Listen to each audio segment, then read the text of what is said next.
menangi jaman edan. Ewuh aya ing pambudi. Melu edan ora tahan, yen tan melu anglakoni. Boyo keduman melik, kaliran wekasanipun. Dilalah kersaning Allah. Bejo-bejone kang lali, luwih bejo kang eling lan waspada.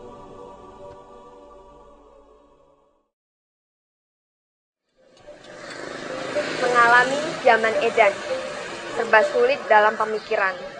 Ikut gila, tak tahan, tidak ikut menggila, tidak mendapat bagian. Akhirnya kelaparan. Tapi takdir kehendak Allah. Sebahagia-bahagianya orang yang lupa, masih lebih bahagia orang yang sadar dan waspada. Cuplikan sajak tadi merupakan salah satu masterpiece karya seorang pujangga besar, Raden Ngabei Ronggo Warsito. Sajak Kolobendu merupakan fragmen dari Serat Kolotido yang dibuatnya pada tahun 1820-an. Masterpiece edisi Selasa 27 November 2007 mengangkat Sajak Kolobendu karya Ronggo Warsito.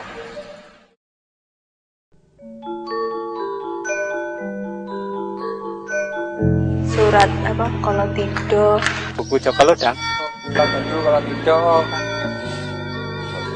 Jaringan, mboten tae maca malah mboten ngerti.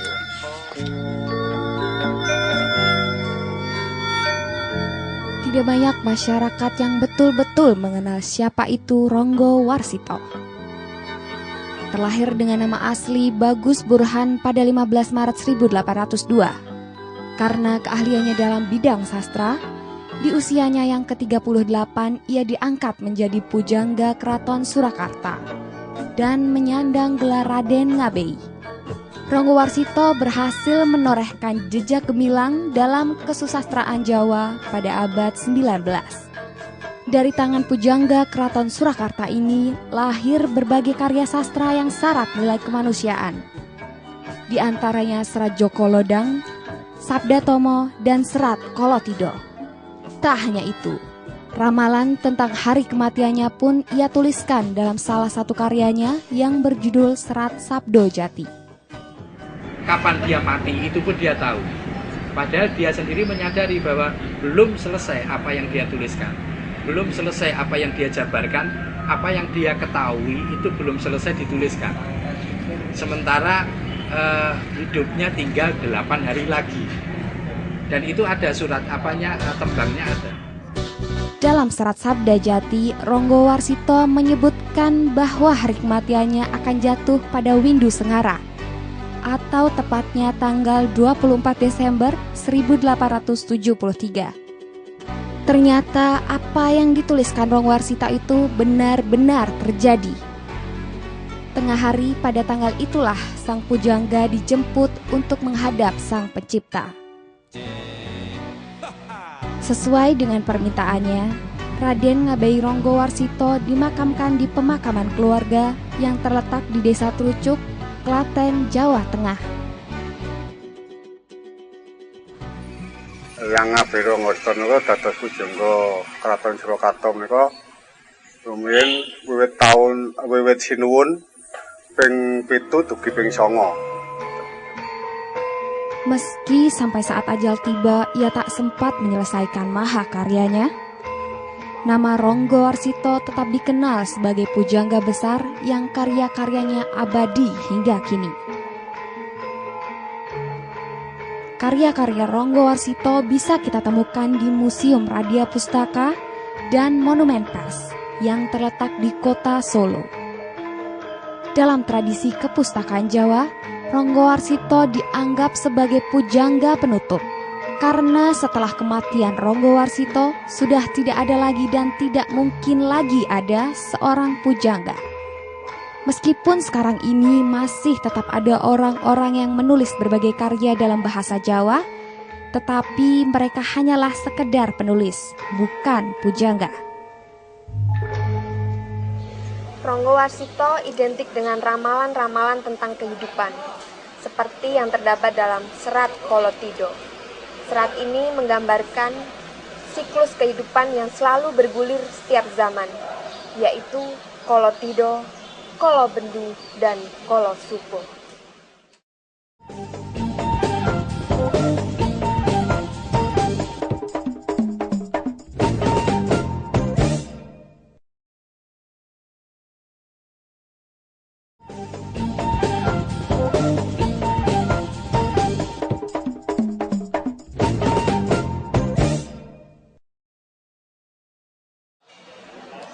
Sajak Kolo Bendu merupakan salah satu masterpiece sang pujangga.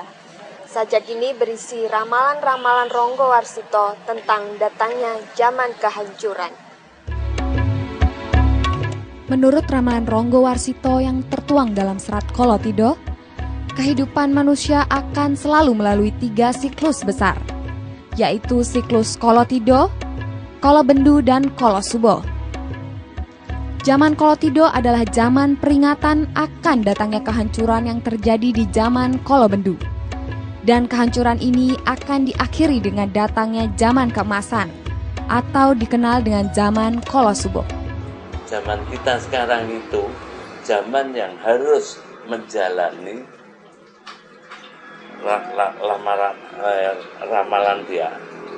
Karena karakter yang sudah ditangkap zaman hidupnya dia itu akan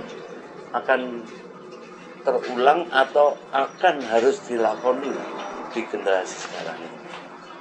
Ya salah satunya menjadi ada disebut Kolo Tido, Kolo Bendu, Kolo Subo itu.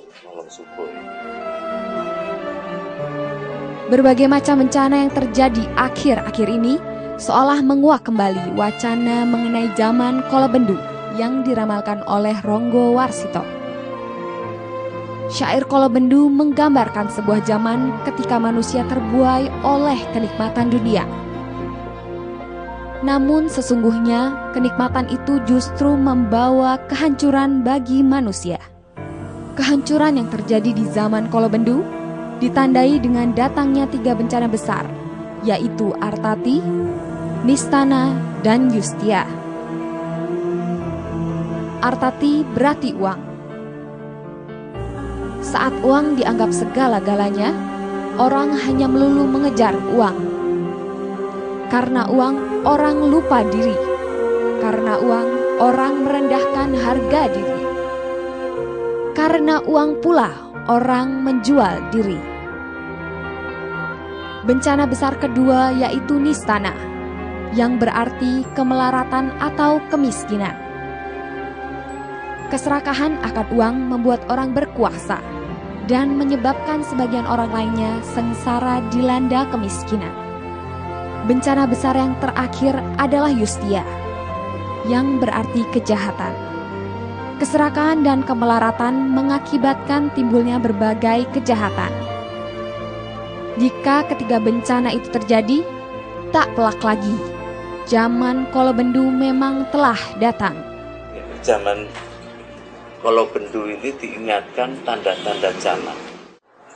Nek wis wancine mlebu zaman edan, sapa sing ora melu ngedan ora bakal ketulungan. Kolo Bendu, sebuah potret zaman ketika masyarakat kehilangan arah, mengalami kemerosotan moral dan terjerumus dalam jurang kebobrokan. Keadaan masyarakat sudah semakin tidak karuan.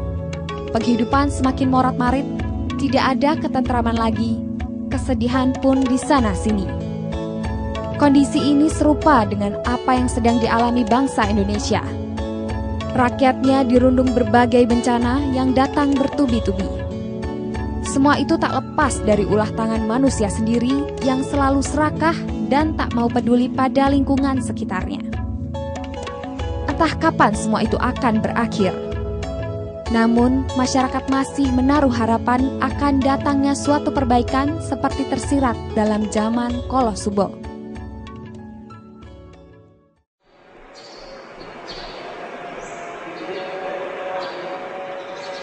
Akankah zaman Kolo Bendu yang sedang terjadi saat ini membawa kita umat manusia pada zaman Kolosubo yang penuh pengharapan dan kebaikan, semuanya kembali pada diri manusia sendiri.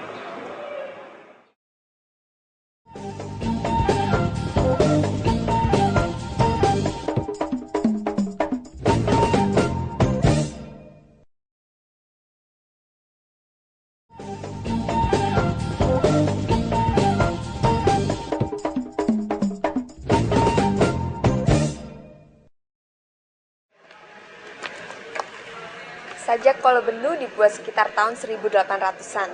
Namun hingga saat ini, karya tersebut masih abadi tak lekang dimakan zaman. Sajak Kolobendu telah menjadi inspirasi munculnya karya besar dari seniman-seniman lainnya. Berbagai bencana yang melanda bangsa ini seperti tsunami di Aceh, gempa bumi di Yogyakarta, semburan lumpur panas di Sidoarjo, pejabat yang korup, kriminalitas yang merajalela, dan masih banyak lagi bentuk kejahatan, baik moral maupun fisik. Seolah memunculkan kembali penggambaran zaman Kolobendu yang telah diramalkan Ronggo Warsito ratusan tahun yang lalu. Hal itulah yang kemudian menginspirasi beberapa seniman untuk menghidupkan kembali sajak Ronggo Warsito ke dalam bentuk yang berbeda. Wahyu, Baye, dan Eko Supendi, seniman dari isi Surakarta, berusaha memvisualisasikan potret-potret kehidupan yang tersirat dalam syair Kolobendu ke dalam bentuk tari kontemporer.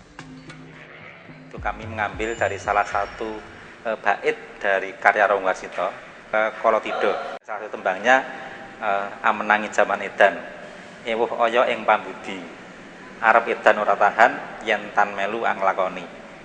Bejo bejan ingkang lali, isih bejo sing eling lawan waspada. Hanya dari bait itu sajalah kami mencoba menerjemahkan menjadi sebuah tari yang besok akan tampil. Pagelaran tari yang bertajuk sama dengan sajak karya Ronggo Warsito ini dipentaskan oleh 10 mahasiswa jurusan tari isi Surakarta. Pagelaran tari ini menampilkan bentuk gerakan tari kontemporer.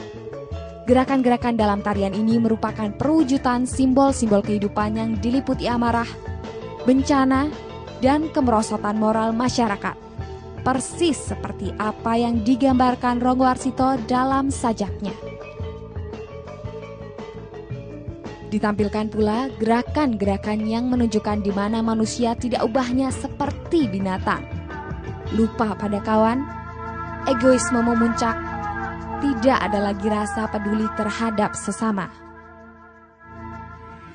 Kolobendu, kalau saya mungkin hal yang sangat-sangat sangat mengerikan. Yang itu pikir saya manusia itu sudah nggak punya perasaan posiloro dan sebagainya, sehingga saya mencoba menerjemahkannya dalam sebuah konsep koreografi tari yang di sana banyak sekali hal-hal yang sifatnya sangat sadis, kemudian kentara bayi dimakan dan sebagainya. Kemudian ada sedikit penggambaran tentang bencana alam. Ketiga seniman ini berharap dengan diangkatnya sajak Kolobendu ke dalam pagelaran tari dapat sedikit menyentuh nurani manusia untuk merenungi kembali makna kehidupan yang sesungguhnya. Lebih dari itu, mereka berharap pertunjukan tari Kolobendu ini dapat mengingatkan kembali masyarakat akan karya-karya Ronggo Warsito.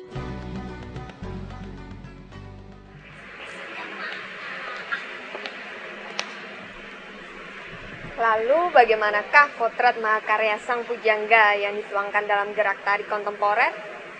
Saksikan saat lagi hanya di Masterpiece, sebuah potret mahakarya abadi.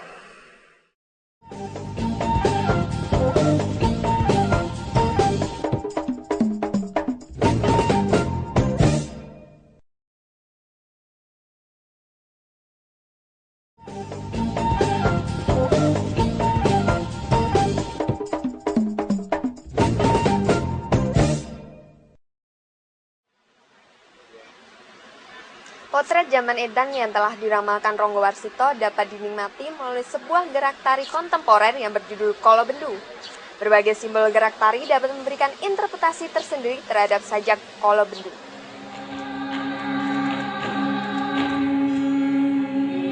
sama seperti zaman Kolobendu, pertunjukan tari Kolobendu juga menggambarkan kebobrokan zaman. Pertunjukan tari ini diawali dengan penggambaran kehidupan masyarakat sehari-hari yang selalu bersemangat dan bekerja keras.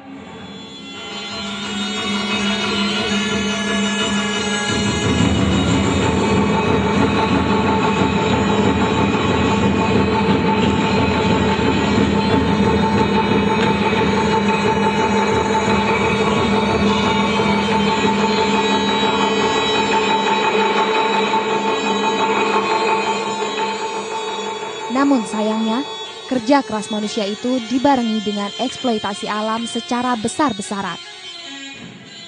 Ketika alam tidak lagi mampu memberikan yang mereka butuhkan, manusia menghalalkan segala cara untuk mendapatkan apa yang diinginkan.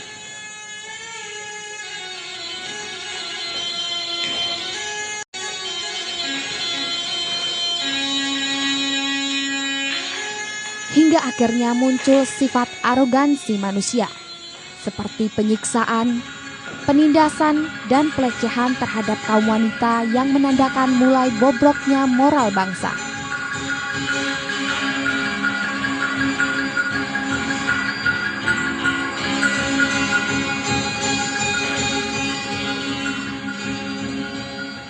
Keegoisan mengalahkan rasa welas asih, dan kerakusan menguasai jiwa setiap manusia. Kekacauan terjadi di sana-sini. Setiap orang ingin menang sendiri. Alam pun ikut marah. Dan terciptalah bencana dahsyat yang tak ada satupun dari mereka dapat mencegahnya. Tari Kolobendu ini juga menggambarkan terjadinya berbagai macam bencana. Kemerosotan moral dan tingkah laku manusia yang semakin edan membuat alam ikut marah dan terjadilah bencana. Ketika sadar, manusia hanya mampu menertawakan kebodohan mereka sendiri, melakukan berbagai kejahatan yang hanya merugikan diri sendiri. Namun kehancuran tidak selamanya terjadi. Akan tiba masa ketika Tuhan berkehendak membawa umat manusia menuju kebaikan.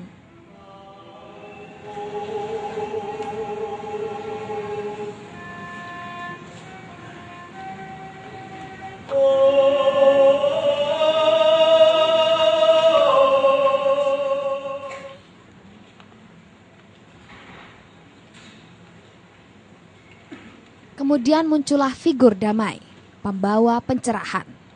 Seorang ratu adil yang berusaha menyelamatkan manusia dari kehancuran. Akan tetapi, harus tetap kita sadari bahwa kebaikan akan selalu hidup berdampingan dengan keburukan.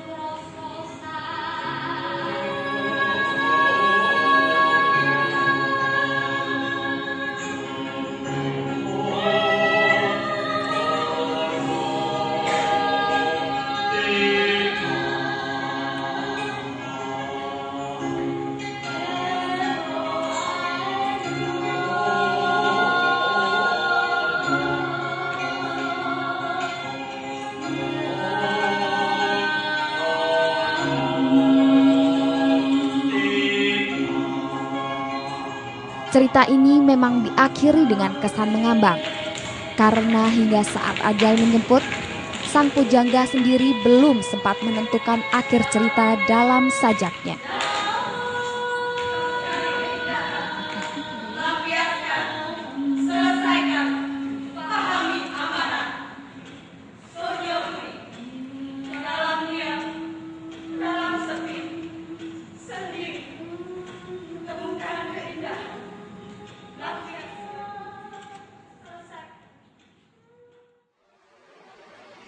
Ronggo Warsito boleh saja tinggal sebuah nama, namun buah pemikirannya tak pernah lekang di telan waktu. Karya-karyanya merupakan potret zaman yang syarat dengan makna hakikat kehidupan. Masterpiece, sebuah potret mahakarya abadi.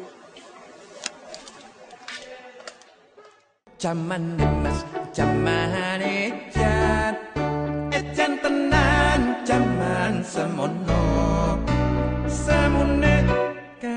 tinon katinon kalias toro janjane